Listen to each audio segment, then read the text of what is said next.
Hello students, कैसे हैं आप सभी। होप आप सभी घर पर होंगे, सुरक्षित होंगे। इसी कामना के साथ मैं प्रमोद चौहान संकल्प परिवार में आपका हार्दिक स्वागत करता हूं। आज स्टैटिक जीके तथा करंट अफेयर्स की इस महत्वपूर्ण सीरीज में आज 7 मई के करंट अफेयर्स करेंगे दोस्तों। तो स्टार्ट करते हैं, आज के कुछ क्वेश्चंस करते हैं। बहुत ही मोस्ट इंपॉर्टेंट सीरीज चल रही है ये, इसको ना छोड़ें दोस्तों। सभी बिल्कुल जागरूक होकर के बिल्कुल मेहनत करते रहें। तो पहला क्वेश्चन है आज का, भारत में राष्ट्रीय उत्पादकता दिवस कब मनाया जाता है। दूसरा क्वेश्चन है, पुलवामा अटैक की प्रथम वर्षगांठ पर सीआरपीएफ द्वारा एक स्मारक का निर्माण किस जगह किया गया। अंटार्कटिका में अब तक का सबसे उच्च तापमान रिकॉर्ड कितना किया गया है। ड्रग्स की समस्या को रोकने के लिए किस राज्य द्वारा योद्धावु मोबाइल ऐप लॉन्च की गई है। नेक्स्ट क्वेश्चन है, किस शहर के बस स्टैंड का नाम सुषमा स्वराज के नाम पर रखा गया है। 77वीं राष्ट्रीय स्क्वैश चैंपियनशिप किसके द्वारा जीती गई है। NSIL new space India limited का नया चेयरमैन तथा प्रबंधन निदेशक कौन नियुक्त हुआ है। GAIL Gas Authority of India Limited के नए चेयरमैन तथा प्रबंधन निदेशक कौन नियुक्त हुए हैं। डी मार्ट किसके द्वारा शुरू किया गया है। ये एक बिग बाजार टाइप है दोस्तों। तो ये बहुत ही इंपॉर्टेंट क्वेश्चन है, क्योंकि ये भारत के दूसरे सबसे अमीर व्यक्ति के द्वारा शुरू किया गया है, मुकेश अंबानी के बाद। 10वां क्वेश्चन है, थाईलैंड के पीएम कौन है। हैदराबाद में होने वाले बायो एशिया सम्मेलन 2020 की थीम क्या है। मोबाइल वर्ल्ड कांग्रेस 2020 किस शहर में होगा। ये हर साल एक ही शहर में होता है, तो इस शहर को याद कर लीजिएगा। नेक्स्ट क्वेश्चन है, उत्तर प्रदेश तथा किस राज्य के बीच एक ट्रेन काशी महाकाल एक्सप्रेस चलेगी। Most important question. मशहूर टेनिस प्लेयर नोवाक जोकोविच किस देश के खिलाड़ी हैं। और अमेजन द्वारा किस राज्य में 2 डाटा केंद्रों की स्थापना की जाएगी। तो ये है आज के क्वेश्चंस। आप वीडियो पॉज करके अपने आंसर्स कमेंट्स कर सकते हैं दोस्तों। यदि आप अपनी तैयारी के लिए सीरियस हैं तो ये सीरीज़ केवल आपके लिए है। बहुत ही इंपॉर्टेंट क्वेश्चंस की सीरीज है दोस्तों, क्विज को कम से कम ना छोड़ें बिल्कुल भी। तो आज के पहले क्वेश्चन का आंसर है, भारत में राष्ट्रीय उत्पादकता दिवस कब मनाया जाता है। तो यह है 12 फरवरी। 12 फरवरी। नेक्स्ट क्वेश्चन है दोस्तों, पुलवामा अटैक की प्रथम वर्षगांठ सीआरपीएफ के ये किस जगह किया जा रहा है, निर्माण किस जगह किया जा रहा है। ये किया जा रहा है लेथपोरा कैंप। लेथपोरा जगह का नाम है ये, और उसका नाम भी क्या दे दिया इन्होंने, लेथपोरा कैंप। और ये लेथपोरा कहाँ पर है, ये कहाँ पर है, पुलवामा में ही है दोस्तों। अंटार्कटिका में अब तक का सबसे उच्च तापमान रिकॉर्ड किया गया है, कितना किया गया है। ये अभी किया गया था 20.75 डिग्री सेल्सियस। नेक्स्ट क्वेश्चन है, योद्धावु जो मोबाइल ऐप है वो किसकी ऐप है, केरल की गवर्नमेंट की। नेक्स्ट क्वेश्चन है, किस शहर में बस स्टैंड का नाम सुषमा स्वराज के नाम पर रखा गया है। ये अम्बाला बस स्टैंड है, अम्बाला उसका नाम रखा गया है। ये हरियाणा में पड़ता है अम्बाला। 77वीं राष्ट्रीय स्क्वैश चैंपियनशिप किसके द्वारा जीती गई है। तो ये है जोशना चिनप्पा।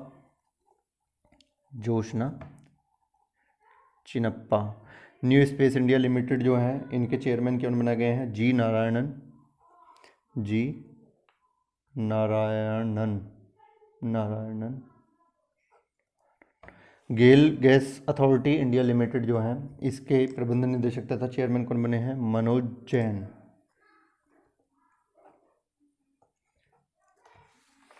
नेक्स्ट क्वेश्चन है, ये हो गया है मनोज जैन। नेक्स्ट क्वेश्चन है, डी मार्ट किसके द्वारा शुरू किया गया है। तो ये शुरू किया गया है राधा किशन दमानी द्वारा। राधा किशन दमानी। राधा किशन दमानी। थाईलैंड के पीएम कौन है, ये है प्रयुत चान ओ चा। नेक्स्ट क्वेश्चन है दोस्तों, बायो एशिया की थीम है टुडे फॉर टुमारो। जो मोबाइल वर्ल्ड कांग्रेस है, ये हर साल बार्सिलोना स्पेन का एक शहर है, बार्सिलोना वहीं पर होता है हर साल, तो इसको याद रखें, स्पेन का शहर है। ये मध्य प्रदेश तथा उत्तर प्रदेश के बीच चलेगी, 3 मंदिरों को जोड़ेगी। काशी, जो काशी विश्वनाथ मंदिर है उत्तर प्रदेश में, और ओंकारेश्वर और महाकालेश्वर जो हैं वो कहाँ पर है, मध्य प्रदेश में। महाकालेश्वर उज्जैन में है। तो इन 3 मंदिरों को जोड़ने के लिए ट्रेन चलेगी, महाकाल एक्सप्रेस। मशहूर टेनिस प्लेयर कहाँ के हैं, ये सर्बिया के हैं, सर्बिया। अमेजन द्वारा किस राज्य में 2 डाटा केंद्रों की स्थापना की जाएगी। तो ये तेलंगाना में की जाएगी दोस्तों, तेलंगाना में। ठीक है, तो आज के कुछ क्वेश्चंस थे। कुछ क्वेश्चंस बहुत ही इंपॉर्टेंट सीरीज चल रही है, इनको बिल्कुल ना छोड़ें सभी। और स्टैटिक भी चल रही है और करंट भी चल रही है दोस्तों, एक ही वीडियो में तीनों कोशिश करते हैं लेकर आए अच्छे क्वेश्चंस। आज का पहला क्वेश्चन है, भारत सरकार द्वारा 7 से 13 मई के बीच संचालित होने वाले वंदे भारत मिशन का संबंध किससे है? तो ये वंदे भारत मिशन जो है दोस्तों, इसका जो विदेशों में कोविड-19 के कारण, जो कोरोना के कारण विदेशों में लोग फंस गए हैं, तो इनको जो उड़ानों द्वारा लाए जाएंगे, तो ये मिशन चलाया गया है, वंदे भारत मिशन चलाया गया है। ठीक है दोस्तों, तो कोविड-19 महामारी के कारण दुनिया में विभिन्न देशों में फंसे भारतीयों को भारत लाने के लिए उड़ानों का संचालन जो किया जाएगा, Vande Bharat mission most important है। इससे संबंधित एक मैंने कल भी क्वेश्चन बताया था, समुद्र सेतु अभियान भी बताया था मैंने कल। समुद्र सेतु अभियान, जो समुद्र सेतु अभियान है वो भी इससे मिलता जुलता ही है, बस जहाज़ द्वारा विदेशों से लाए जाएंगे, जहाज़ों द्वारा जाए जाएंगे। ठीक है दोस्तों, ये कल मैंने बता दिया था। इसी संबंध थोड़ी सी देख लेते हैं, जो हमारे जल सेनाध्यक्ष हैं, जो जल सेनाध्यक्ष हैं वो कौन है, थोड़ी सी स्टैटिक देख लेते हैं। जल सेनाध्यक्ष ये हैं करमबीर सिंह, करमबीर सिंह। हमारे वायु सेनाध्यक्ष कौन है दोस्तों? वायुसेना राकेश कुमार भदौरिया हैं, राकेश कुमार भदौरिया। और हमारे जो थल सेनाध्यक्ष हैं वो कौन है दोस्तों? मनोज मुकुंद नरावणे, मनोज मुकुंद नरावणे। ठीक है दोस्तों, तो आगे चलते हैं। सेकंड क्वेश्चन, देश भर में आज रविंद्रनाथ टैगोर की 159वीं जयंती मनाई जा रही है। उन्हें साहित्य का नोबेल पुरस्कार किस वर्ष मिला था? तो ये मिला था 1913 में, भी 13 जनवरी या 17 जनवरी थी, तो 1913 में मिला था। ये गुरुदेव के नाम से प्रसिद्ध हैं। गुरुदेव जो रविंद्रनाथ टैगोर हैं, ये गुरुदेव के नाम से प्रसिद्ध हैं, प्रसिद्ध संगीतकार थे। और इनका जो जन्म हुआ था वो कलकत्ता में हुआ था दोस्तों, कलकत्ता में 1861 में हुआ था। और जो इन्हें साहित्य के लिए नोबेल पुरस्कार जीतने वाले पहले गैर यूरोपियन थे, पहले गैर यूरोपियन, ये इंपॉर्टेंट आपका फैक्ट है, गैर यूरोपियन थे, पहले गैर यूरोपियन क्या, नोबेल पुरस्कार जीतने वाले। ठीक है ना, तो ये नोबेल क्यों मिला था इनको? तो इनकी एक काव्य रचना थी गीतांजलि दोस्तों, गीतांजलि। गीतांजलि को इन्होंने इंग्लिश में कन्वर्ट किया था, तो ये यूरोपियंस के कहने पर इन्होंने इंग्लिश में कन्वर्ट किया था गीतांजलि को। इसके लिए उन्हें क्या मिला था? 1913 में नोबेल मिला था। सर की उपाधि दी गई थी ब्रिटिशर्स द्वारा इनको, जो कि उन्होंने 1919 में वापस कर दी थी, जलियांवाला कांड जो हत्याकांड हुआ था उससे नाराज़ होकर के। 1941 में इनका निधन हो गया था दोस्तों। और इनके जो पिता थे देवेंद्रनाथ टैगोर, माता शारदा थी। चलिएगा, ये इंपॉर्टेंट क्वेश्चन है, किसके लिए मिला था गीतांजलि, कब मिला था? 1913। ठीक है ना, ये इंपॉर्टेंट क्वेश्चन हैं दोस्तों बहुत ज़्यादा। तो ये उनकी 159वीं जयंती मनाई जा रही है देश में। चलिएगा, नेक्स्ट क्वेश्चन चलते हैं। हाल ही में विशाखापत्तनम में एक एलजी पॉलीमर प्लांट से एक रसायन के रिसाव से कई लोगों की मृत्यु हो गई है। ये बहुत मोस्ट इंपॉर्टेंट क्वेश्चन है, ये आना ही है एग्जाम्स में, इसको तो आप लर्न कर ही लें, बिल्कुल याद कर लें, रट लें। इस रसायन का नाम क्या है? तो ये है स्टायरिन। स्टायरिन के लीक होने से ये क्या हुआ है, एलजी पॉलीमर प्लांट में 11 लोगों की, अभी तक 11 नहीं, अब तक 16 हो गए हैं, 16 लोगों की मौत हो चुकी है वहाँ पे। तो ये जो एलजी पॉलीमर प्लांट है, ये कहाँ का प्लांट है, कौन से देश की कंपनी है ये? दक्षिण कोरिया का प्लांट है दोस्तों। ये भी क्वेश्चन एक फैक्ट इंपॉर्टेंट है। और ये स्टायरिन है, इसको अन्य नाम किससे जाना जाता है? ये ना जाता है विनाइल बेंजीन, एथेनिल बेंजीन और सिनामेन और फिनाइल एथिलीन। तो इसके क्या हो सकते हैं? अन्य नाम हैं। और ये है कहाँ पर? ये विशाखापट्टनम में, ये वाला प्लांट विशाखापट्टनम में। आप कह सकते हैं कि यहाँ पर वेंकटेश्वर मंदिर भी है दोस्तों, रामकृष्ण बीच है, श्रीकोंडा बीच है। और विशाखापट्टनम अपने आप में एक क्या है? प्राकृतिक बंदरगाह है। आगे चलते हैं, नेक्स्ट क्वेश्चन चलते हैं दोस्तों। आज का फोर्थ क्वेश्चन है, हाल ही में खबरों में रहा फेलुदा क्या है? फेलुदा, तो ये क्या है? CSI द्वारा विकसित एक टेस्टिंग किट है, किसके लिए? जो कोविड-19 बीमारी है, कोरोना डिसीज़ है जो, इसके टेस्टिंग के लिए। और ये अपना रिजल्ट बहुत जल्दी देती है दोस्तों, 30 मिनट में इसके क्या आते हैं? रिजल्ट आते हैं। तो इस वजह से ये बहुत इंपॉर्टेंट होता है, क्योंकि नहीं तो इसमें कई दिन लगते हैं टेस्टिंग में इसकी।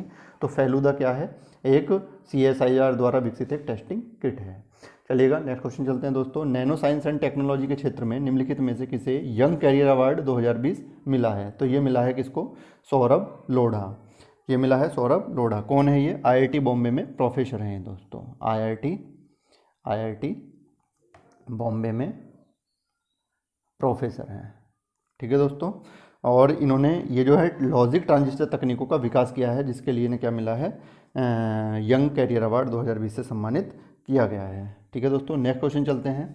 निगाह किस राज्य की एक नई पहल है? निगाह, तो ये हिमाचल प्रदेश की एक नई पहल है। और निगाह है क्या दोस्तों? जो देश के अन्य हिस्सों से हिमाचल प्रदेश में जो लोग आएंगे उनको जागरूक करने के लिए, उनकी फैमिली को जागरूक करने के लिए ये निगाह नामक एक है। भाई निगाह कौन कौन है? जो आंगनवाड़ी हैं, आशा हैं, स्वास्थ्य कार्यकर्ता हैं, ये तैनात किए जाएंगे उनको जागरूक करने के लिए। तो इस ऐप का नाम है निगाह। बहुत इंपॉर्टेंट है क्योंकि इसी का मॉडल अपनाया है और अन्य राज्यों ने भी हिमाचल प्रदेश के मॉडल पर ही कोविड-19 को कम करने के लिए। ठीक है दोस्तों, नेक्स्ट क्वेश्चन चलते हैं। 7वां क्वेश्चन है आज का। हाल ही में सुर्खियों में रही टोमन, ये इंपॉर्टेंट क्वेश्चन है। टोमन किस देश की नई प्रस्तावित मुद्रा है? तो ये किस देश की है? ईरान की है प्रस्तावित मुद्रा। तो पहली कौन थी ईरान की मुद्रा? पहले रियाल थी। तो मुद्रास्फीति के कारण, मुद्रास्फीति को कम करने के लिए इसको किस नाम दिया गया है मुद्रा को? इससे एक्सचेंज किया जा रहा है टोमन से। ठीक है दोस्तों, ईरान की राजधानी तेहरान है, ये पता है सभी को, तेहरान है। और यहाँ के हसन रूहानी राष्ट्रपति हैं, हसन रूहानी। और यहाँ पर जो इम्पोर्टेंट क्वेश्चन आता है, यहाँ पर दस्ते कबीर क्या है? एक मरुस्थल भी है, दस्ते कबीर। ठीक है ना। और एक क्वेश्चन और याद रखें आप, सुरैना 4, ये एक रोबोट बनाया गया था सुरैना 4। ये 100 लैंग्वेजेस मतलब 100 लैंग्वेजेस को बोल सकता है और उनका ट्रांसलेशन कर सकता है। ये तेहरान यूनिवर्सिटी द्वारा बनाया गया था सुरैना 4। ठीक है दोस्तों, और एक नूर नामक इनका उपग्रह लॉन्च हुआ था 2019 में। नूर नामक पहला इन्होंने मिलिट्री उपग्रह लॉन्च हुआ था। तो नूर यदि पूछा है नूर क्या है, तो ये ईरान का मिलिट्री उपग्रह था, पहली बार लॉन्च किया गया था। ठीक है, नूर। तो नूर याद रखें, टोमन याद रखें, सुरैना 4 याद रखें। ईरान से संबंधित ये 3 इंपॉर्टेंट फैक्ट्स हैं हाल फिलहाल के, और हाल फिलहाल की घटनाएं होती हैं करंट अफेयर्स। नेक्स्ट क्वेश्चन देखिएगा। इंटरनेट साथी भारत में टाटा ट्रस्ट के साथ किस बहुराष्ट्रीय कंपनी की एक नई पहल है? तो ये किसकी है दोस्तों? गूगल की है। और इसका उद्देश्य क्या है? ग्रामीण महिलाओं को डिजिटल साक्षरता प्रदान करना, ग्रामीण महिलाओं को डिजिटली साक्षर बनाना। ठीक है, डिजिटल साक्षरता प्रदान करना।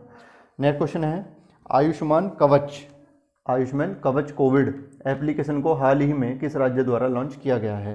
तो ये किसके द्वारा किया गया है? ये उत्तर प्रदेश की गवर्नमेंट द्वारा किया गया है। ये प्रतिरक्षा को बढ़ाने के लिए, जैसे कि मध्य प्रदेश की सरकार ने जीवन अमृत योजना को लॉन्च किया है, अमृत योजना जिसमें चूर्ण बनाया जाएगा, ऐसे ही यूपी गवर्नमेंट ने प्रतिरक्षा को बढ़ावा देने के लिए क्या योजना शुरू की है?